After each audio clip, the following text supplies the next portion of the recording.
Very good morning dear students. આપણે last lecture સુધી આયનીકરણ એન્થાલ્પીને લગતા ટોપિક ડિસ્કશન કરેલો, જે કોમ્પિટિટિવ માટેનો ખૂબ ઇમ્પોર્ટન્ટ ટોપિક. એના રિલેટેડ અમુક એક્સરસાઇઝ આજે હું સોલ્વ કરવા માટે આપીશ. આજે હું આજના લેક્ચરના પીડીએફ સાથે હું એ એક્સરસાઇઝ સોલ્વ કરવા માટેનું તમને પીડીએફ સેન્ડ કરીશ. તમારે સોલ્વ કરવાના, એના સોલ્યુશન હું નેક્સ્ટ લેક્ચરમાં અપલોડ કરીશ, કે જેથી તમે કરેક્ટ કર્યું છે કે નહીં કર્યું તેના રિલેટેડ તમને ખ્યાલ આવે અને તમારા માઇન્ડમાં કન્સેપ્ટ પ્રોપરલી ક્લિયર ફિટ થયો છે કે નહીં તે પણ તમને ખ્યાલ આવે.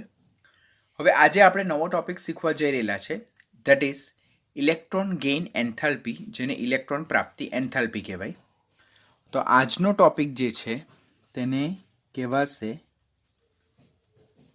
ઇલેક્ટ્રોન પ્રાપ્તિ એન્થાલ્પી.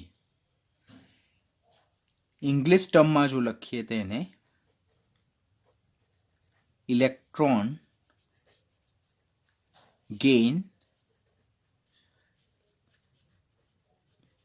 એન્થાલ્પી કહીશું. અને એને કઈ સંજ્ઞા વડે દર્શાવવામાં આવે તો delta EG, E for electron, G for gain and enthalpy નો ટર્મ H.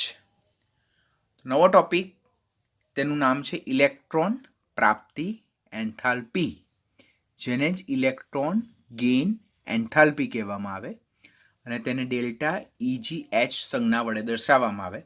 આપણે લાસ્ટમાં આયનીકરણ એન્થાલ્પી જોઈ તો ત્યાં આપણે અહીંયા આઈ સંજ્ઞા લખતા હતા, ડેલ્ટા IH એટલે આયનીકરણ એન્થાલ્પી.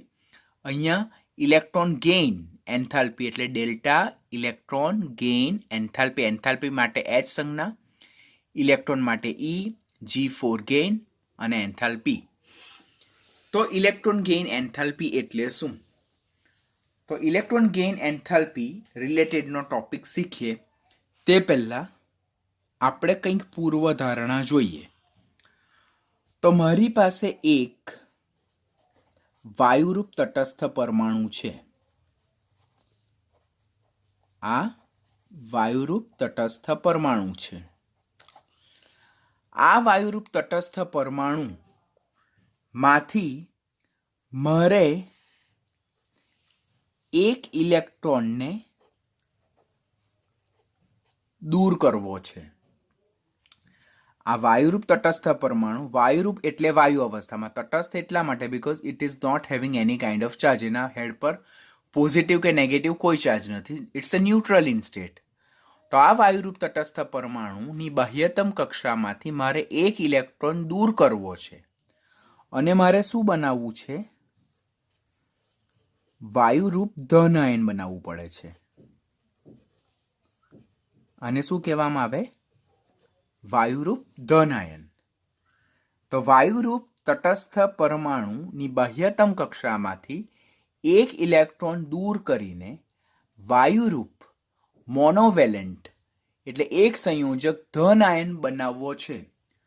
તો ત્યારે એવા કિસ્સામાં મારે આ પ્રક્રિયા દરમિયાન ઉર્જા આપવી પડશે કે ઉર્જા મુક્ત થશે? તો વાયુરૂપ તટસ્થ પરમાણુની બાહ્યતમ કક્ષામાંથી એક ઇલેક્ટ્રોન દૂર કરીને વાયુરૂપ ધન આયન બનાવવા માટે મારે અંદર ઉર્જા આપવી પડે. તો આ જે ઉર્જા આપવી પડે તેને હું શું કહું છું? આયનીકરણ એન્થાલ્પી. આયનીકરણ એન્થાલ્પીનો I અને H ફોર એન્થાલ્પી. તો વાયુરૂપ તટસ્થ પરમાણુની બાહ્યતમ કક્ષામાંથી એક ઇલેક્ટ્રોન દૂર કરીને વાયુરૂપ ધન આયન બનાવવા માટે જે ઉર્જા આપવી પડે, જે ઉર્જા દાખલ કરવી પડે, તેને શું કહેવામાં આવે છે? આયનીકરણ એન્થાલ્પી, જે આપણે લાસ્ટ લેક્ચર સુધી લર્ન કર્યા. તો આયનીકરણ એન્થાલ્પી એટલે શું? તો વાયુરૂપ તટસ્થ પરમાણુની બાહ્યતમ કક્ષામાંથી એક ઇલેક્ટ્રોન દૂર કરવા માટે આપવી પડતી, દાખલ કરવામાં આવતી ઉર્જાને આપણે શું કહીએ છીએ? આયનીકરણ એન્થાલ્પી. હવે અહીંયા ઇલેક્ટ્રોન દૂર કરવા માટે કમ્પલસરી ઉર્જા આપવી પડે છે. માટે આયનીકરણ એન્થાલ્પી નું મૂલ્ય હંમેશા કેવું મળે છે? હંમેશા ધન. ધન એટલે પોઝિટિવ, એટલે પ્લસ જોવા મળે છે. માટે આયનીકરણ એન્થાલ્પી એ હંમેશા કેવી પ્રક્રિયા છે? ઉષ્મા શોષક. ઉષ્મા શોષક એટલે એને કહેવાય એન્ડોથર્મિક. એને શું કહેવામાં આવે છે? એન્ડોથર્મિક. ગેટિંગ? આ વાયુરૂપ તટસ્થ પરમાણુ છે, તેની બાહ્યતમ કક્ષામાંથી એક ઇલેક્ટ્રોન દૂર કરવો છે અને મારે વાયુરૂપ મોનોવેલેન્ટ ધન આયન, એક ઇલેક્ટ્રોન દૂર થતા માથા પર ચાર્જ +1 આવે, વાયુરૂપ ધન આયન બનાવવો છે. તો ત્યારે મારે અંદર ઉર્જા દાખલ કરવી પડે છે. તો આ જે દાખલ કરવામાં આવતી ઉર્જા છે તેને હું આયનીકરણ એન્થાલ્પી કહું. અને આ ઇલેક્ટ્રોન દૂર કરવા માટે જો આઉટવર્ડ એરો બહારની તરફ આવે છે, ધેટ મીન્સ ઇલેક્ટ્રોન દૂર થાય છે, તો તેના માટે મારે ઉર્જા દાખલ કરવી પડે છે. અહીંયા એરો ઇનસાઇડ, ઉર્જાનો એરો અંદર જાય છે સમીકરણમાં, માટે ઉર્જા આપવી પડે. માટે આયનીકરણ એન્થાલ્પીનું મૂલ્ય હંમેશા ધન એટલે કે પોઝિટિવ એટલે કે પ્લસ જોવા મળે. માટે આયનીકરણ એન્થાલ્પી હંમેશા ઉષ્મા શોષક પ્રક્રિયા છે. ઉષ્મા શોષક પ્રક્રિયાને ઇંગ્લિશમાં શું કહેવામાં આવે છે? Endothermic reaction. કેવા રિએક્શન? Endothermic reaction. હવે તમે મને અહીંયા ડાઉટ કરશો કે સર આપણે તો ઇલેક્ટ્રોન પ્રાપ્તિ એન્થાલ્પી એટલે કે ઇલેક્ટ્રોન ગેઇન એન્થાલ્પી વિશે લર્ન કરીએ છીએ, તો તમે તો અહીંયા આયનીકરણ એન્થાલ્પી વિશે લર્ન કરાવો છો. તો આયનીકરણ એન્થાલ્પીનો કન્સેપ્ટ જો સમજમાં આવી જાય તો એના બેઝ પરથી ઇલેક્ટ્રોન ગેઇન એન્થાલ્પી તરત જ સમજણ પડી જાય. હવે જો તમે કે બીજી એક પ્રક્રિયા વિશે વિચારો. તમારી પાસે સેમ વાયુરૂપ તટસ્થ પરમાણુ છે. આ વાયુરૂપ તટસ્થ પરમાણુ છે, તેમાં એક ઇલેક્ટ્રોન દાખલ કરવો છે. હવે એક ઇલેક્ટ્રોન દાખલ થાય છે એટલે નેગેટિવ ચાર્જ વધે. તો ત્યારે જે વાયુરૂપ ઋણ આયન બને છે, વાયુરૂપ તટસ્થ પરમાણુમાં એક ઇલેક્ટ્રોન દાખલ કરીને વાયુરૂપ ઋણ આયન બને છે, તો ત્યારે એવા કિસ્સામાં મોટે ભાગે, નોટ ઓલવેઝ, મોટે ભાગે ઉર્જા શું થાય છે? મુક્ત થાય છે. અને આ જે ઉર્જા મુક્ત થાય છે તેને શું કહેવામાં આવે છે? ઇલેક્ટ્રોન પ્રાપ્તિ એન્થાલ્પી. ગેટિંગ? વાયુરૂપ તટસ્થ પરમાણુ, તેમાં એક ઇલેક્ટ્રોન દાખલ કરીએ એટલે ઇલેક્ટ્રોન પ્રાપ્ત થાય ને વાયુરૂપ ઋણ આયન બને, વાયુરૂપ ઋણ આયન બને, ત્યારે મોટે ભાગના કિસ્સામાં ઉર્જા શું થાય છે? મુક્ત થાય છે. તો એ જે છૂટી પડતી ઉર્જા જે છે તેને શું કહેવામાં આવે છે? Delta EGH. ડેલ્ટા EGH એટલે એને શું કહેવામાં આવે? ઇલેક્ટ્રોન પ્રાપ્તિ એન્થાલ્પી. વ્યાખ્યા ધ્યાનથી લર્ન કરો. વાયુરૂપ તટસ્થ પરમાણુમાં એક ઇલેક્ટ્રોન દાખલ થઈને વાયુરૂપ ઋણ આયન જ્યારે બને છે ત્યારે નોટ ઓલવેઝ, મોટે ભાગે, હંમેશા નહીં, અહીંયા હું શબ્દ યુઝ કરું છું, મોટે ભાગે ઉર્જા મુક્ત થાય છે. માટે આ જે ઉર્જા મુક્ત થાય છે તેને શું કહેવામાં આવે છે?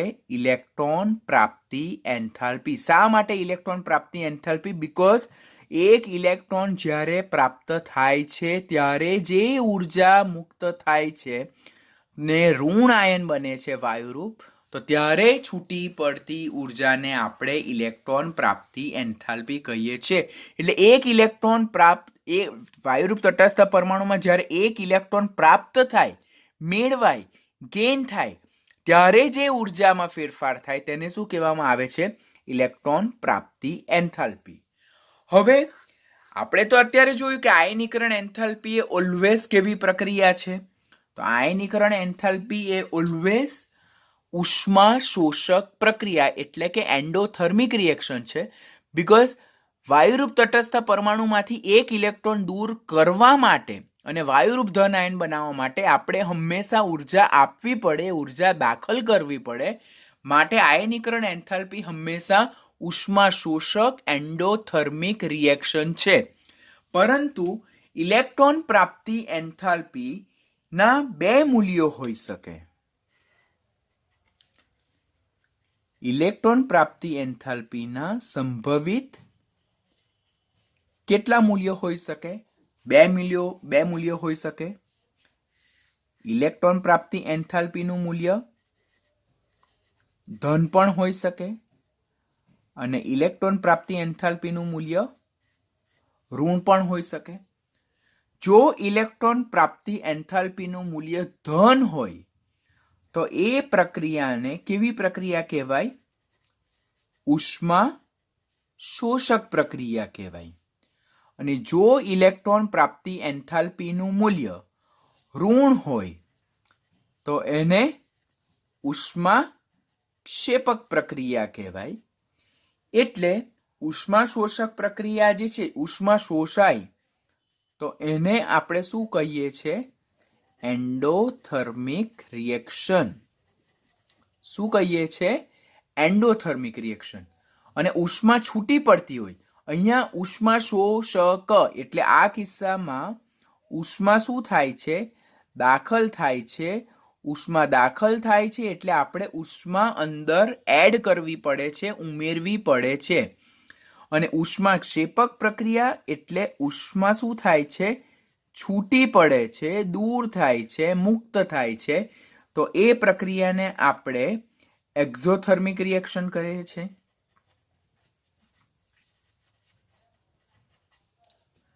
તો હવે જો કે વાયુરૂપ તટસ્થ પરમાણુમાં એક ઇલેક્ટ્રોન દાખલ કરીને વાયુરૂપ ઋણ આયન જ્યારે બને ત્યારે મોટે ભાગે ઉર્જા મુક્ત થાય, ઉર્જા છૂટી પડે અને એ છૂટી પડતી ઉર્જાને આપણે ઇલેક્ટ્રોન પ્રાપ્તિ એન્થાલ્પી કહીએ છીએ. પરંતુ વાયુરૂપ તટસ્થ પરમાણુમાં એક ઇલેક્ટ્રોન દાખલ કરવા માટે ઓલવેઝ ઉર્જા મુક્ત થાય એવું જરૂરી નથી.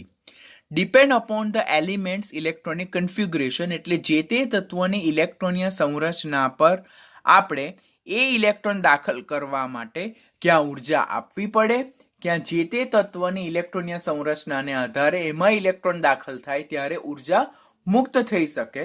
માટે ઇલેક્ટ્રોન પ્રાપ્તિ એન્થાલ્પીના બે મૂલ્યો શક્ય હોઈ શકે. જો વાયુરૂપ તટસ્થ પરમાણુમાં ઇલેક્ટ્રોન દાખલ કરવા માટે ઉર્જા આપવી પડે, ઉષ્મા દાખલ કરવી પડે, તો ત્યારે ઇલેક્ટ્રોન પ્રાપ્તિ એન્થાલ્પીનું મૂલ્ય કેવું મળે છે? ધન મળે છે. અને જો ઇલેક્ટ્રોન દાખલ કરતી વખતે મોટે ભાગે, નોટ ઓલવેઝ, અહીંયા શબ્દ ખાસ યાદ રાખો, નોટ ઓલવેઝ, તો જ્યારે એક ઇલેક્ટ્રોન દાખલ થાય ત્યારે મોટે ભાગે ઉર્જા મુક્ત થાય, ઉષ્મા છૂટી પડે, તો ત્યારે ઇલેક્ટ્રોન પ્રાપ્તિ એન્થાલ્પીનું મૂલ્ય કેવું જોવા મળે છે? ઋણ જોવા મળે છે. આમ ઇલેક્ટ્રોન પ્રાપ્તિ એન્થાલ્પી નું મૂલ્ય ધન और ऋण હોઈ શકે. That is depend upon the elements electronic configuration. જે તે તત્વની ઇલેક્ટ્રોનીય સંરચનાને આધારે ઇલેક્ટ્રોન પ્રાપ્તિ એન્થાલ્પીનું મૂલ્ય ધન और ऋण હોઈ શકે. જો ઇલેક્ટ્રોન દાખલ કરવા માટે ઉર્જા ઉષ્મા આપવી પડે તો ઇલેક્ટ્રોન પ્રાપ્તિ એન્થાલ્પીનું મૂલ્ય ધન મળે એટલે કે ઉષ્મા શોષક પ્રક્રિયા. અને જો ઇલેક્ટ્રોન દાખલ થતી વખતે ઉષ્મા મુક્ત થાય તો ઇલેક્ટ્રોન પ્રાપ્તિ એન્થાલ્પીનું મૂલ્ય ઋણ જોવા મળે, ઉષ્મા ક્ષેપક પ્રક્રિયા કહેવાય. આમ આયનીકરણ એન્થાલ્પી હંમેશા ઉષ્મા શોષક પ્રક્રિયા એન્ડોથર્મિક રિએક્શન છે, જ્યારે ઇલેક્ટ્રોન પ્રાપ્તિ એન્થાલ્પી એ ઉષ્મા શોષક और ઉષ્મા ક્ષેપક પ્રક્રિયા હોઈ શકે. એના માટે ડેલ્ટા એચ નું મૂલ્ય ધન और ઋણ હોઈ શકે. અને જે શેના પર ડિપેન્ડન્ટ છે? એ જે તે તત્વની ઇલેક્ટ્રોનીય સંરચના પર આધારિત છે. જો જે તે તત્વની ઇલેક્ટ્રોનીય સંરચના ઇલેક્ટ્રોનને સરળતાથી મેળવી લે તો ત્યારે એ કિસ્સામાં ઇલેક્ટ્રોન દાખલ થાય ત્યારે ઉષ્મા મુક્ત થાય તો ત્યારે ઇલેક્ટ્રોન પ્રાપ્તિ એન્થાલ્પીનું મૂલ્ય ઋણ મળે. અને જો ઇલેક્ટ્રોનીય સંરચના સ્થાયી હોય, ઓલરેડી સંપૂર્ણ ભરાયેલી હોય ઓર અર્ધપૂર્ણ ભરાયેલી હોય, તેવી સ્થાયી ઇલેક્ટ્રોનીય સંરચનામાં ઇલેક્ટ્રોન દાખલ કરવા માટે ઉષ્મા આપણે એડ કરવી પડે છે. તો ત્યારે ઇલેક્ટ્રોન પ્રાપ્તિ એન્થાલ્પીનું મૂલ્ય આપણને કેવું મળે છે? ધન જોવા મળે છે. આમ ઇલેક્ટ્રોન પ્રાપ્તિ એન્થાલ્પી નું મૂલ્ય ધન ઓર ઋણ હોઈ શકે. એટલે કે ઇલેક્ટ્રોન દાખલ કરતી વખતે ક્યાં ઉષ્મા આપવી પડે, ક્યાં ઉષ્મા મુક્ત થાય છે. માટે વધારે કરેક્ટ ડેફિનેશન ઇલેક્ટ્રોન પ્રાપ્તિ એન્થાલ્પીની શું હોઈ શકે કે વાયુરૂપ તટસ્થ પરમાણુ માં જ્યારે એક ઇલેક્ટ્રોન દાખલ થઈને વાયુરૂપ ઋણ આયન બને છે, ત્યારે થતા એન્થાલ્પીના ફેરફારને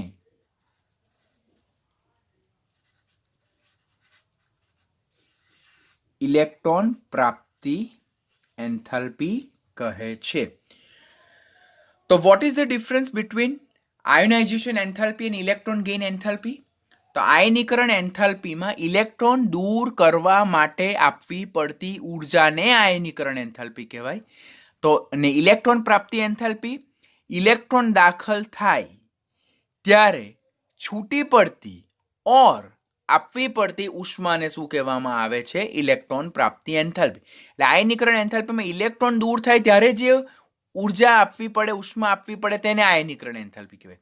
હવે એક ઇલેક્ટ્રોન દાખલ થાય ત્યારે છૂટી પડતી ઓર આપવી પડતી ઉર્જાને, એક ઇલેક્ટ્રોન દાખલ કરવા માટે આપવી પડતી ઓર છૂટી પડતી ઉર્જાને આપણે શું કહીએ છીએ? ઇલેક્ટ્રોન પ્રાપ્તિ એન્થાલ્પી કહીએ છીએ. આમ ઇલેક્ટ્રોન પ્રાપ્તિ enthalpy that is process related to addition of electron to particular atom. એટલે જે તે પરમાણુમાં ઇલેક્ટ્રોન દાખલ થાય ત્યારે જે ઉર્જાનો ઉષ્માનો ફેરફાર થાય તેની સાથે સંકળાયેલ ફેક્ટર, તેને શું કહેવામાં આવે છે? ઇલેક્ટ્રોન પ્રાપ્તિ એન્થાલ્પી. ત્રીજો પોઈન્ટ આપણે જોયો તે અનુસાર કે આયનીકરણ એન્થાલ્પીના મૂલ્યોના 3 એકમો છે. ઇલેક્ટ્રોન વોલ્ટ પર એટમ, કિલો જૂલ પર મોલ ઓર કિલો કેલરી પર મોલ. તો ઇલેક્ટ્રોન પ્રાપ્તિ એન્થાલ્પી ના પણ કેટલા એકમો હોઈ શકે ઓર ઇલેક્ટ્રોન પ્રાપ્તિ એન્થાલ્પી કેટલા એકમોમાં માપી શકાય ઓર ઇલેક્ટ્રોન પ્રાપ્તિ એન્થાલ્પીનું મૂલ્ય શેમાં માપવામાં આવે? તો પહેલો એકમ જે છે ધેટ ઇઝ ઇલેક્ટ્રોન વોલ્ટ પર એટમ, સેકન્ડ કિલો જૂલ પ્રતિ મોલ, થર્ડ કિલો કેલરી પ્રતિ મોલ.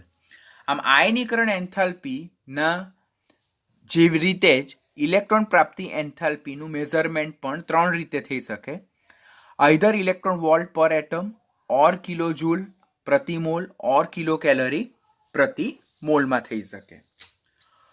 હવે આપણે જોયું કે ઇલેક્ટ્રોન પ્રાપ્તિ એન્થાલ્પી જે છે, તો આ ઇલેક્ટ્રોન પ્રાપ્તિ એન્થાલ્પી 2 પ્રકારની હોઈ શકે.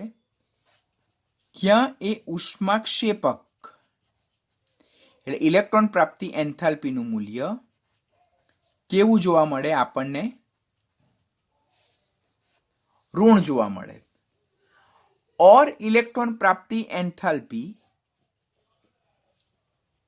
એ ઉષ્મા શોષક હોઈ શકે, જેમાં ઇલેક્ટ્રોન પ્રાપ્તિ એન્થાલ્પીનું મૂલ્ય આપણને કેવું જોવા મળે છે? ધન જોવા મળે. ધન ધેટ ઇઝ પોઝિટિવ, ઋણ ધેટ ઇઝ નેગેટિવ. આમ ઇલેક્ટ્રોન પ્રાપ્તિ એન્થાલ્પી એ ઉષ્માક્ષેપક ઓર ઉષ્મા શોષક હોઈ શકે. ઉષ્માક્ષેપક જ્યારે હોય, ઉષ્માક્ષેપક એટલે પ્રક્રિયા દરમિયાન ઉષ્મા છૂટી પડે. એટલે જ્યારે આપણે ઇલેક્ટ્રોન દાખલ કરીએ છીએ ત્યારે ઉષ્મા છૂટી પડે તો ઇલેક્ટ્રોન પ્રાપ્તિ એન્થાલ્પીનું મૂલ્ય ઋણ મળે, ને જેને ઉષ્માક્ષેપક પ્રક્રિયા કહેવાય. પરંતુ જે તે પરમાણુમાં ઇલેક્ટ્રોન દાખલ કરવા માટે આપણે ઉષ્મા આપવી પડે તો એ પ્રક્રિયાને ઉષ્મા શોષક કહેવાય, જેના માટે ઇલેક્ટ્રોન પ્રાપ્તિ એન્થાલ્પીનું મૂલ્ય કેવું મળે? ધન. હવે આપણા માઇન્ડમાં ક્વેશ્ચન થાય કે સર ઇલેક્ટ્રોન પ્રાપ્તિ એન્થાલ્પીનું મૂલ્ય ઋણ ક્યારે અને ઇલેક્ટ્રોન પ્રાપ્તિ એન્થાલ્પીનું મૂલ્ય ધન ક્યારે? તો ઇલેક્ટ્રોન પ્રાપ્તિ એન્થાલ્પીનું ઋણ ઓર ધન મૂલ્ય જે છે તેનો આધાર શેના પર છે? તો તેનો આધાર જે તે તત્વની ઇલેક્ટ્રોનીય સંરચના પર છે. ઇલેક્ટ્રોન પ્રાપ્તિ એન્થાલ્પીનું ઋણ મૂલ્ય ઓર ધન મૂલ્ય તેનો આધાર જે તે તત્વની ઇલેક્ટ્રોનીય સંરચના પર આધારિત છે. કેવી રીતે?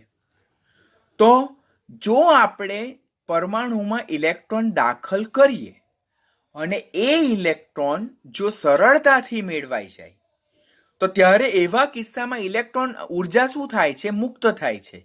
તો ત્યારે ઇલેક્ટ્રોન પ્રાપ્તિ એન્થાલ્પીનું મૂલ્ય ઋણ મળે. હું શું કહેવા માંગુ છું ખબર પડે છે તમને? જ્યારે આપણે જે તે પરમાણુમાં ઇલેક્ટ્રોન દાખલ કરવા જઈ રહેલા છે ત્યારે જો ઇલેક્ટ્રોન સરળતાથી દાખલ થઈ જાય છે, ઇલેક્ટ્રોન જ્યારે સરળતાથી દાખલ થાય તો ત્યારે ઉષ્મા ઓર ઉર્જા છૂટી પડે તો ત્યારે ઇલેક્ટ્રોન પ્રાપ્તિ એન્થાલ્પીનું મૂલ્ય ઋણ મળે.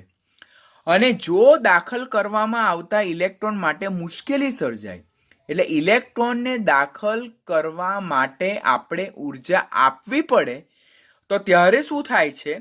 ત્યારે ઇલેક્ટ્રોન પ્રાપ્તિ એન્થાલ્પીનું મૂલ્ય ધન મળે. એટલે અહીંયા હું ફર્સ્ટ પોઈન્ટ ઓફ ડિફરન્સ શું લખી શકું કે ઇલેક્ટ્રોન સરળતાથી દાખલ થાય, ઇલેક્ટ્રોન જ્યારે સરળતાથી દાખલ થાય તો ત્યારે ઇલેક્ટ્રોન પ્રાપ્તિ એન્થાલ્પીનું મૂલ્ય ઋણ હશે. અને ઇલેક્ટ્રોન જ્યારે મુશ્કેલીથી દાખલ થાય, ઇલેક્ટ્રોન જ્યારે મુશ્કેલીથી દાખલ થાય ત્યારે ઇલેક્ટ્રોન પ્રાપ્તિ એન્થાલ્પીનું મૂલ્ય ધન મળે. એટલે મારા માઇન્ડમાં કન્સેપ્ટ એકદમ ક્લિયર હોવા જોઈએ. જો આપણે આ ટોપિકને એટલો પરફેક્ટલી શીખવાનો છે બીકોઝ 11મા ધોરણમાં એસ બ્લોકના 2 સમૂહ જે છે, પી બ્લોકના 2 સમૂહ છે 13, 14, 12મા ધોરણના 15, 16, 17, 18 બધામાં જ આ ટોપિક પાછો આવવાનો છે. એટલે હું અત્યારે કોઈ પણ જાતની ઉતાવળ કર્યા વગર તમને ખૂબ જ ફંડામેન્ટલ શીખવું છું. તો એકદમ પરફેક્ટલી શીખી લેજો જેથી 12મામાં કે 11ના બીજા કોઈ પણ ચેપ્ટરમાં તમને ઇલેક્ટ્રોન પ્રાપ્તિ એન્થાલ્પી શું એટલે તેના રિલેટેડ ડાઉટ્સ નહીં આવે. તો જે તે તત્વમાં દાખલ કરવામાં આવતો ઇલેક્ટ્રોન, આ કયો ઇલેક્ટ્રોન દાખલ કરવામાં આવતો ઇલેક્ટ્રોન જો સરળતાથી દાખલ થાય તો આવા કિસ્સામાં ઉર્જા શું થાય છે? મુક્ત થાય છે. અને જો દાખલ કરવામાં આવતો ઇલેક્ટ્રોન મુશ્કેલીથી દાખલ થાય, બરાબર, તો ત્યારે ઉષ્મા આવીને દાખલ કરવા માટે શું કરવું પડે? મારે ઉષ્મા આપવી પડે. તો ત્યારે ઇલેક્ટ્રોન પ્રાપ્તિ એન્થાલ્પીનું મને કેવું મૂલ્ય મળે છે? ધન મૂલ્ય મળે છે. હવે હું એનું બેસ્ટ એક્ઝામ્પલ અહીંયા રાઈટ કરું તો હું એક ઉદાહરણ લઉં. સૌથી સાદામાં સાદું ઉદાહરણ સમૂહ 17. સમૂહ 17 જેને આપણે હેલોજન સમૂહના તત્વો કહીએ અને જેને આપણે સક્રિય ધાતુ તત્વો પણ કહીએ છીએ. તો સમૂહ 17ના તત્વો જેને હેલોજન સમૂહના તત્વો કહેવાય, સક્રિય ધાતુ તત્વો કહીએ, તો તેમની બાહ્યતમ કક્ષાની ઇલેક્ટ્રોનીય સંરચના શું છે? બધાને યાદ રહેવી જ જોઈએ. That is NH2NP5. સમૂહ 17 ની બાહ્યતમ કક્ષામાં કેટલા ઇલેક્ટ્રોન છે? 7 ઇલેક્ટ્રોન છે. મેં તમને કીધેલું ને, અગાડી સમજાવેલું છે કે બાહ્યતમ કક્ષામાં ઇલેક્ટ્રોનીય સંરચના યાદ રાખવી હોય તો પી વિભાગમાં જે તે સમૂહ નંબરમાંથી 10 બાદ કરવાનો તો જે સંખ્યા મળે તે તેની બાહ્યતમ કક્ષાની ઇલેક્ટ્રોનીય સંરચનામાં રહેલા ઇલેક્ટ્રોનની સંખ્યા દર્શાવે છે. તો આમ સમૂહ 17 માંથી 10 બાદ કરીએ તો આપણને નંબર 7 મળે. આમ સમૂહ 17 ના જે તત્વો છે તેની બાહ્યતમ કક્ષાની જે ઇલેક્ટ્રોનીય સંરચના છે તેમાં 7 ઇલેક્ટ્રોન જોવા મળે. માટે એ શું દર્શાવે છે? બાહ્યતમ કક્ષાની ઇલેક્ટ્રોનની સંરચના NH2NP5 દર્શાવે છે. હવે હું આને જ આ રીતે લખું છું. જો આ NH2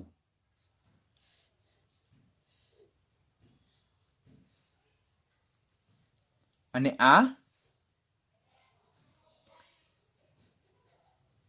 NP5. એટલે સમૂહ 17 ના તત્વો જેમની બાહ્યતમ કક્ષાની ઇલેક્ટ્રોનની સંરચના NH2NP5 છે, જેને આપણે આ રીતે દર્શાવીએ. હવે જો પી કક્ષક ક્યારે સ્થાયી હોય? કે જ્યારે એ અર્ધપૂર્ણ ભરાયેલી સ્થિતિમાં હોય ઓર સંપૂર્ણ ભરાયેલી સ્થિતિમાં હોય. મેં ઓલરેડી આયનિક એન્થાલ્પીમાં એ ટોપિક સમજાવ્યો છે, તમે એટોમિક સ્ટ્રક્ચરમાં પણ લર્ન કર્યું છે.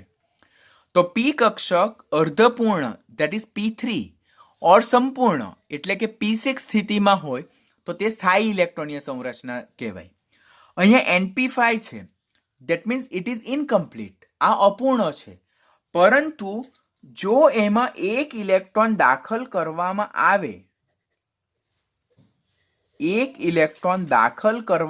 આવે તો એ સરળતાથી દાખલ થાય કે મુશ્કેલીથી? તો કોઈ પણ માણસ એ તરત જ કહી શકે કે જો એ ઇલેક્ટ્રોન દાખલ કરવામાં આવે તો એ ઇલેક્ટ્રોન સરળતાથી દાખલ થઈ જાય. કેમ? કે ઇલેક્ટ્રોન દાખલ કરવામાં આવે તો NH2NP6 જેવી ઇલેક્ટ્રોનીય સંરચના પ્રાપ્ત થાય, અને NH2NP6 જેવી ઇલેક્ટ્રોનીય સંરચના પ્રાપ્ત થાય તો એ સ્થાયી ઇલેક્ટ્રોનીય સંરચના પ્રાપ્ત થાય. માટે સ્થાયી ઇલેક્ટ્રોનીય સંરચના બનાવવા માટે સમૂહ 17 ના તત્વો દાખલ થતા ઇલેક્ટ્રોનને સરળતાથી મેળવી લે, અને જો ઇલેક્ટ્રોન સરળતાથી મેળવાઈ જાય તો આ પ્રક્રિયા દરમિયાન વિપુલ પ્રમાણમાં ઉર્જા ઉષ્મા છૂટી પડે તો તેમની ઇલેક્ટ્રોન પ્રાપ્તિ એન્થાલ્પી કેવી કહેવાય? ઋણ કહેવાય. એટલે ઉષ્માક્ષેપક પ્રક્રિયા. માટે અહીંયા એક્સપ્લેનેશન આપણે શું કરીએ કે સમૂહ 17 ના તત્વોની બાહ્યતમ કક્ષામાં 7 ઇલેક્ટ્રોન છે. જો એક ઇલેક્ટ્રોન દાખલ કરવામાં આવે તો અષ્ટક પૂર્ણ થઈ જાય અને નજીકના નિષ્ક્રિય વાયુ જેવી સ્થાયી ઇલેક્ટ્રોનીય સંરચના NH2NP6 પ્રાપ્ત થાય. માટે સમૂહ 17 ના તત્વોમાં ઇલેક્ટ્રોન સરળતાથી દાખલ થાય છે અને ઇલેક્ટ્રોન દાખલ થાય ત્યારે વિપુલ પ્રમાણમાં ઉર્જા છૂટી પડે છે. માટે તેમની ઇલેક્ટ્રોન પ્રાપ્તિ એન્થાલ્પીનું મૂલ્ય કેવું જોવા મળે છે? ડેફિનેટલી ઋણ જોવા મળશે. ખબર પડે ને? સમૂહ 17 ના તત્વોની બાહ્યતમ કક્ષાની ઇલેક્ટ્રોનની સંરચના NH2NP5. NH માં 2 ઇલેક્ટ્રોન, NP માં 5 ઇલેક્ટ્રોન. હવે આ અપૂર્ણ ભરાયેલી પી કક્ષક છે. પી કક્ષક અર્ધપૂર્ણ એટલે કે NP3 ઓર સંપૂર્ણ એટલે કે NP6 સ્થિતિમાં હોય તો એ સ્થાયી ઇલેક્ટ્રોનીય સંરચના કહેવાય. એટલે આમાં જો એક ઇલેક્ટ્રોન દાખલ થાય તો તે NP6 ઇલેક્ટ્રોનીય સંરચના ધરાવતું સ્થાયી ઇલેક્ટ્રોનીય સંરચના ધરાવતું તત્વ બની જાય.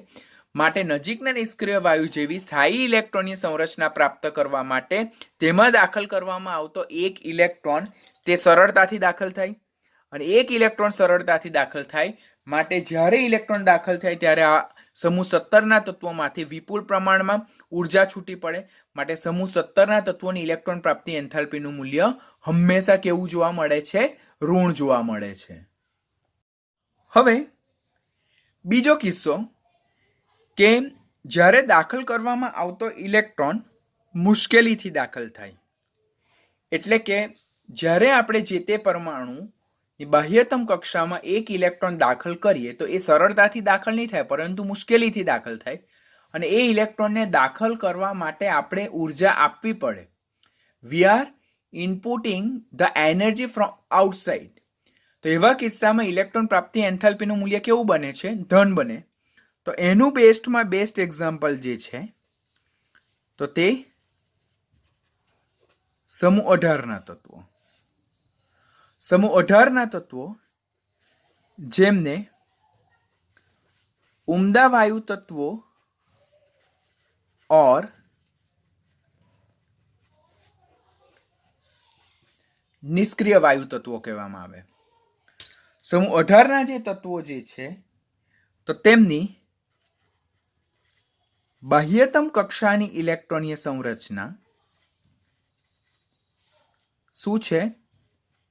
NH2NP6. સમૂહ 18 તેમાંથી 10 બાદ કરો તો આપણને કેટલી સંખ્યા મળે? 8. એટલે સમૂહ 18ના તત્વોની બાહ્યતમ કક્ષામાં 8 ઇલેક્ટ્રોન છે અને તેમની બાહ્યતમ કક્ષાની ઇલેક્ટ્રોનીય સંરચના NH2NP6 છે. એટલે ઓલરેડી અષ્ટક પૂર્ણ થઈ ગયેલો છે. વધુમાં આ NH2 અને આ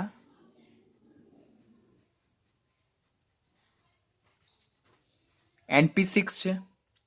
તો સમૂહ 18ના તત્વો જેમને નિષ્ક્રિય વાયુ તત્વો, ઉમદા વાયુ તત્વો કહેવામાં આવે, જેમની બાહ્યતમ કક્ષાની ઇલેક્ટ્રોનીય સંરચના NH2NP6 છે, અષ્ટક પૂર્ણ થઈ ગયેલો છે. પી કક્ષક પણ સંપૂર્ણ ભરાયેલી છે. જો પી કક્ષક સંપૂર્ણ ભરાયેલી છે તો સંપૂર્ણ ભરાયેલી હોવાથી આને કેવી ઇલેક્ટ્રોનીય સંરચના કહેવાય? અતિસ્થાયી ઇલેક્ટ્રોનીય સંરચના કહેવાય. તો અતિસ્થાયી ઇલેક્ટ્રોનીય સંરચના છે તેમાં મારે જો એક ઇલેક્ટ્રોન દાખલ કરવો હોય તો ઓલરેડી ઇલેક્ટ્રોનીય સંરચના પહેલેથી સ્થાયી જ છે, અતિસ્થાયી છે, અને તેમાં જો મારે એક ઇલેક્ટ્રોન દાખલ કરવો હોય તો તે ઊંચા ઉર્જા સ્તરવાળી કોષમાં મારે દાખલ કરવો પડે, અને તેને દાખલ કરવો હોય તો એ મુશ્કેલીથી દાખલ થાય. પરિણામે અતિસ્થાયી એવી NH2NP6માં એક ઇલેક્ટ્રોન મુશ્કેલીથી દાખલ થાય છે, અને એ ઇલેક્ટ્રોનને દાખલ કરવા માટે મારે શું આપવી પડે?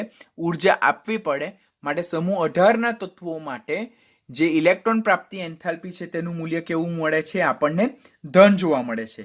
તો આનું એક્સપ્લેનેશન આપણે શું રાઈટ કરશું? વેરી શોર્ટલી કે સમૂહ 18ના તત્વો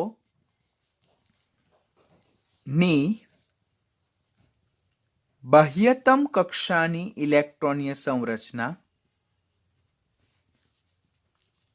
NH2NP6 છે, જે અતિસ્થાયી ઇલેક્ટ્રોનીય સંરચના છે, જેમાં ઇલેક્ટ્રોન સરળતાથી દાખલ થઈ શકતો નથી. વધુમાં દાખલ કરવામાં આવતો ઇલેક્ટ્રોન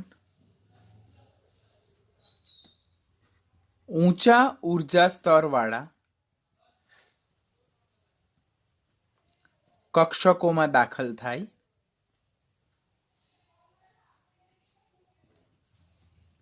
અને તેના માટે ઉર્જા આપવી પડે. માટે સમૂહ 18ના તત્વો માટે ઇલેક્ટ્રોન પ્રાપ્તિ એન્થાલ્પીનું મૂલ્ય કેવું જોવા મળે છે? ધન જોવા મળે છે.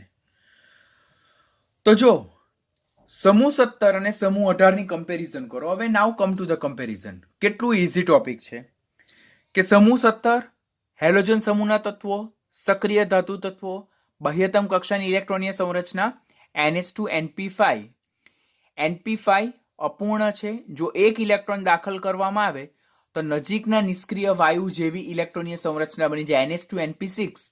માટે સ્થાયી ઇલેક્ટ્રોનીય સંરચના પ્રાપ્ત કરવા માટે સમૂહ 17માં દાખલ થતો ઇલેક્ટ્રોન સરળતાથી દાખલ થઈ જાય અને વિપુલ પ્રમાણમાં ઉષ્મા મુક્ત થાય માટે સમૂહ 17ના તત્વો માટે ઇલેક્ટ્રોન પ્રાપ્તિ એન્થાલ્પીનું મૂલ્ય સૌથી વધુ ઋણ જોવા મળે. ખાસ પોઈન્ટ નોટ કરજો. સમૂહ 17ના તત્વો માટે ઇલેક્ટ્રોન પ્રાપ્તિ એન્થાલ્પીનું મૂલ્ય સૌથી વધુ ઋણ જોવા મળે. એની કમ્પેરિઝનમાં સમૂહ 18 ની વાત કરો, જેમને ઉમદા વાયુ તત્વો કહેવામાં આવે, નિષ્ક્રિય વાયુ તત્વો કહેવામાં આવે, જેમની બાહ્યતમ કક્ષાની ઇલેક્ટ્રોનીય સંરચના NH2NP6 છે. પી કક્ષક ઓલરેડી સંપૂર્ણ ભરાયેલી છે, અતિ સ્થાયી ઇલેક્ટ્રોનીય સંરચના છે, માટે નવો ઇલેક્ટ્રોન જો દાખલ કરવો હોય તો તેને ઊંચા ઉર્જા સ્તરવાળા કોષમાં દાખલ કરવો પડે અને તેના માટે compulsory we need to provide the energy, આપણે ઉર્જા આપવી પડે.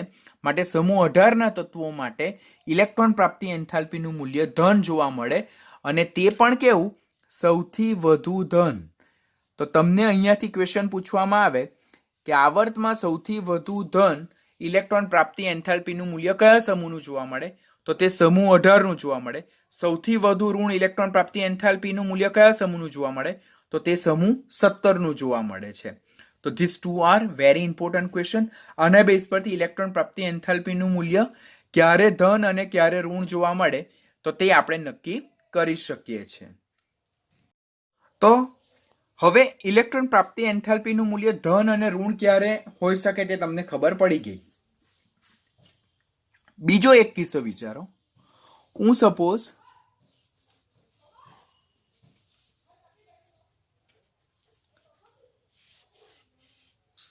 સમૂહ 15 નો કોઈ એક તત્વ કે સે ફોર એક્ઝામ્પલ હું કહું નાઇટ્રોજન,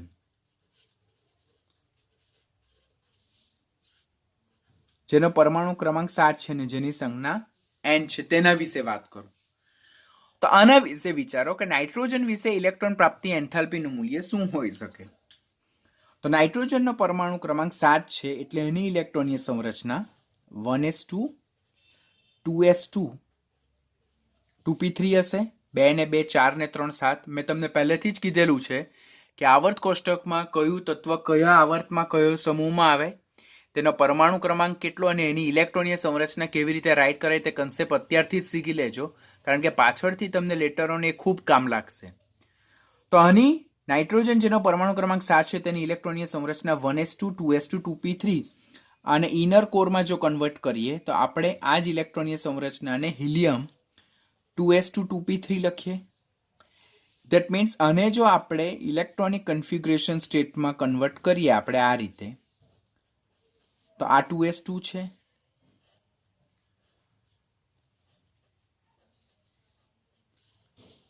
આ 2p3 છે, જેમાં આને 2px અને 2py અને આને 2pz કહેવામાં આવે. હવે આ ઇલેક્ટ્રોનીય સંરચનામાં જો પી કક્ષક જે છે તો તે અર્ધપૂર્ણ ભરાયેલી સ્થિતિમાં છે અને અર્ધપૂર્ણ જ્યારે પી કક્ષક અર્ધપૂર્ણ ભરાયેલી હોય તો ત્યારે એ કેવી ઇલેક્ટ્રોનીય સંરચના કહેવાય? સ્થાયી ઇલેક્ટ્રોનીય સંરચના બને. હવે આ સ્થાયી ઇલેક્ટ્રોનીય સંરચનામાં જ્યારે હું બહારથી એક ઇલેક્ટ્રોન એડ કરવા માંગુ, પહેલેથી સમજાવો. નાઇટ્રોજન જે સમૂહ 15 નું બીજા આવર્તમાં આવેલું તત્વ છે જેનો પરમાણુ ક્રમાંક 7 છે, ઇલેક્ટ્રોનની સંરચના 1s2 2s2 2p3 છે. આ 1s2 ને ઇનર કોરમાં કન્વર્ટ કરીએ તો હિલિયમ 2s2 2p3, તો 2s2 2p3 એટલે 2px માં 1 2py માં 1 અને 2pz માં 1. હવે અહીંયા 2p કક્ષકમાં 3 ઇલેક્ટ્રોન છે માટે p કક્ષક 3 ઇલેક્ટ્રોન ધરાવે જે અર્ધપૂર્ણ ભરાયેલી છે માટે તે સ્થાયી ઇલેક્ટ્રોનની સંરચના બને છે. હવે આમાં મારે જ્યારે એક ઇલેક્ટ્રોન દાખલ કરવો છે તો એ ઇલેક્ટ્રોન શેમાં દાખલ થશે? 2px માં દાખલ થશે. પોઈન્ટ નંબર 1 કે દાખલ થતો ઇલેક્ટ્રોન સ્થાયી ઇલેક્ટ્રોનીય સંરચનામાં દાખલ થવાનો છે. વધુમાં દાખલ થતો ઇલેક્ટ્રોન 2px માં દાખલ થવાનો છે. 2px કદમાં નાની છે, પરિણામે દાખલ કરવામાં આવતા ઇલેક્ટ્રોનને ઓલરેડી હાજર ઇલેક્ટ્રોન વચ્ચે શું થશે? અપાકર્ષણ થશે. માટે આમાં ઇલેક્ટ્રોન સરળતાથી દાખલ થશે નહીં અને નાઇટ્રોજનમાં જો ઇલેક્ટ્રોન દાખલ કરવો હોય તો મારે ઉર્જા કમ્પલસરી આપવી પડશે. માટે નાઇટ્રોજનની ઇલેક્ટ્રોન પ્રાપ્તિ એન્થાલ્પીનું મૂલ્ય મને કેવું જોવા મળે છે? ધન જોવા મળે છે. સમૂહ 18 ની જેમ સમૂહ 15 ના તત્વો જેની બાહ્યતમ કક્ષાની ઇલેક્ટ્રોનીય સંરચના NH2NP3 છે, તેનું પ્રથમ તત્વ નાઇટ્રોજનની વાત કરું, જેની ઇલેક્ટ્રોનીય સંરચના હિલિયમ 2s2 2p3 છે, જેમાં પી કક્ષક ઓલરેડી ઇલેક્ટ્રોનથી અર્ધપૂર્ણ ભરાયેલી છે, જે સ્થાયી ઇલેક્ટ્રોનીય સંરચના છે. અને સ્થાયી ઇલેક્ટ્રોનીય સંરચનામાં જો ઇલેક્ટ્રોન દાખલ કરવો હોય તો એ સરળતાથી નહીં પરંતુ મુશ્કેલીથી દાખલ થાય. પરિણામે ઇલેક્ટ્રોન જો મુશ્કેલીથી દાખલ થતો હોય તો ઇલેક્ટ્રોનને દાખલ કરવા માટે ઉર્જા આપવી પડે. વધુમાં અહીંયા જે ઇલેક્ટ્રોન દાખલ થાય છે તે 2px માં દાખલ થવાનો, બરાબર. અને 2p કક્ષકો જે છે તે કદમાં નાની હોય તો દાખલ કરવામાં આવતા ઇલેક્ટ્રોનને ઓલરેડી હાજર ઇલેક્ટ્રોન દ્વારા શું લાગશે? પ્રબળ અપાકર્ષણ લાગે. ઇલેક્ટ્રોનને અપાકર્ષે. ઓલરેડી 2p કક્ષકો 2px, py અને pz કદમાં નાની હોય ને તેમાં ઇલેક્ટ્રોન દાખલ કરવો હોય તો દાખલ થતા ઇલેક્ટ્રોનને ઓલરેડી હાજર ઇલેક્ટ્રોન દ્વારા અપાકર્ષણ ફીલ થશે, સ્ટ્રોંગલી રિપલ્ઝન ફેસ થશે. માટે 2px માં ઇલેક્ટ્રોન સરળતાથી દાખલ ન થાય તો પણ આપણે મારી મચડીને પણ ઇલેક્ટ્રોન દાખલ કરવો છે તો ત્યારે એવા કિસ્સામાં આપણે ઉર્જા શું કરવી પડશે? આપવી પડશે. માટે સમૂહ 15 ના તત્વોમાં ખાસ કરીને નાઇટ્રોજન અને ફોસ્ફરસ માટે ઇલેક્ટ્રોન પ્રાપ્તિ એન્થાલ્પીનું મૂલ્ય આપણને કેવું જોવા મળે છે? ધન જોવા મળે છે. ફોસ્ફરસ માટે પણ ઇલેક્ટ્રોન પ્રાપ્તિ એન્થાલ્પીનું મૂલ્ય કેવું જોવા મળે છે? ધન જોવા મળે છે. બીજું કોમ્પિટિટિવ લેવલ પર યાદ રાખવાનું થાય, ધેટ ઇઝ ઇમ્પોર્ટન્ટ, કે પ્રથમ ઇલેક્ટ્રોન જ્યારે દાખલ થાય એટલે કે ફર્સ્ટ ઇલેક્ટ્રોન ગેઇન એન્થાલ્પી તે મોટે ભાગે એક્ઝોથર્મિક હોય, એટલે કે ઇલેક્ટ્રોન દાખલ થાય ત્યારે ઉષ્મા છૂટી પડે, ઓર સમટાઈમ ઇટ ઇઝ એન્ડોથર્મિક, ખાસ કરીને સમૂહ 18 માટે, સમૂહ 15 ના નાઇટ્રોજન અને ફોસ્ફરસ માટે. મોટે ભાગે પહેલો ઇલેક્ટ્રોન જ્યારે જે તે તત્વમાં દાખલ થાય તો ત્યારે ઉષ્મા છૂટી જ પડે. એટલા માટે પ્રથમ ઇલેક્ટ્રોન ગેઇન એન્થાલ્પીનું મૂલ્ય મોટે ભાગે એક્ઝોથર્મિક હોય, ઉષ્માક્ષેપક પ્રક્રિયા હોય. પરંતુ સમૂહ 18 ઓર સમૂહ 15 ના નાઇટ્રોજન અને ફોસ્ફરસ જેવા તત્વો કે જે અતિસ્થાયી ઇલેક્ટ્રોનની સંરચના ધરાવે છે અને જેમાં ઇલેક્ટ્રોન દાખલ કરવા માટે આપણે ઉષ્મા આપવી પડે તો ત્યારે એવા કિસ્સામાં એન્ડોથર્મિક રિએક્શન બને પ્રથમ ઇલેક્ટ્રોન ગેઇન એન્થાલ્પીનું. પરંતુ દ્વિતીય અને તૃતીય ઇલેક્ટ્રોન પ્રાપ્તિ એન્થાલ્પીનું મૂલ્ય હંમેશા કેવું હોય છે? એન્ડોથર્મિક, એટલે કે ઉષ્મા શોષક પ્રક્રિયા જ હોય છે. આ ખાસ યાદ રાખજો. પહેલો ઇલેક્ટ્રોન દાખલ થાય તે પ્રક્રિયા ઉષ્મા ક્ષેપક और ઉષ્મા શોષક. આ exothermic reaction, that means what? ઉષ્મા ક્ષેપક. અને એન્ડોથર્મિક એટલે ઉષ્મા શોષક. એટલે પહેલો ઇલેક્ટ્રોન દાખલ થાય તે પ્રક્રિયા ઉષ્મા ક્ષેપક और ઉષ્મા શોષક હોઈ શકે. પરંતુ બીજો અને ત્રીજો ઇલેક્ટ્રોન દાખલ કરવા માટે જે ઇલેક્ટ્રોન પ્રાપ્તિ એન્થાલ્પીનું મૂલ્ય જોવા મળે તે હંમેશા કેવા હોય છે? એન્ડોથર્મિક હોય. અને એના માટે ડેલ્ટા એચ ના મૂલ્ય કેવા જોવા મળે છે? પોઝિટિવ જોવા મળે. પહેલા તો તમારે આ સ્ટેટમેન્ટ યાદ રાખવાનું. આના બેઝ પરથી ટ્રુ અને ફોલ્સ સ્ટેટમેન્ટ પૂછાય કે પ્રથમ ઇલેક્ટ્રોન પ્રાપ્તિ એન્થાલ્પીના મૂલ્યો ધન ઓર ઋણ જોવા મળે છે. વિધાન સાચું કે ખોટું? તો સાચું.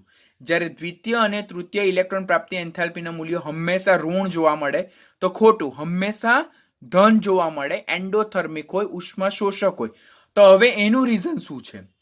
તો આપણે અહીંયા જોઈએ તો ઓક્સિજન છે જે સમૂહ 16 નું તત્વ છે, તેમાં એક ઇલેક્ટ્રોન દાખલ કરું એટલે O- આયન મળે. તો ત્યારે જો ઇલેક્ટ્રોન પ્રાપ્તિ એન્થાલ્પીનું મૂલ્ય -140 કિલો જૂલ પ્રતિ મોલ છે, એટલે એ એક્ઝોથર્મિક રિએક્શન.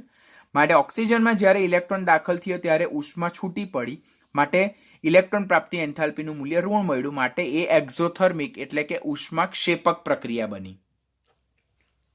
ઉષ્મા ક્ષેપક પ્રક્રિયા બની.